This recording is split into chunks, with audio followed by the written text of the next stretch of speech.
Welcome back. وزیر اطلاعات مریم اورنگزیب نے کہا ہے کہ پاکستان اور چین کے درمیان تاریخی دوستی ہے، دونوں ممالک کے عوام کے درمیان گہرے تعلقات ہیں۔ سی پیک ایک اہم منصوبہ ہے جس سے نوجوان نسل کو فائدہ ہوگا۔ وہ چینی سفارت خانے میں تقریب سے خطاب کر رہی تھیں۔ پاکستان چائنا کی دوستی جو ہے وہ پوری دنیا میں ایک مثال ہے، اور جو یہ اسٹریٹجک پارٹنرشپس اور ڈپلومیٹک ریلیشن شپ سے دوستی شروع ہوتے ہوتے کس طرح جو چائنا پاکستان اکنامک کوریڈور کے اندر ٹرانسلیٹ ہوئی ہے، جو کہ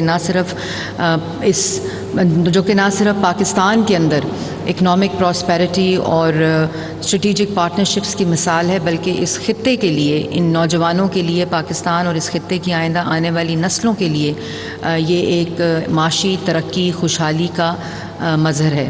اور اس کے ساتھ ساتھ میں یہ بھی کہنا چاہتی ہوں کہ پاکستان اور چائنا کے درمیان جو تعلقات ہیں وہ اس لیے بھی ایک خاص اہمیت کے حامل ہیں کیونکہ یہ جو پاکستان اور چائنا کے لوگ ہیں، پیپلز ٹو پیپل کانٹیکٹ ہے۔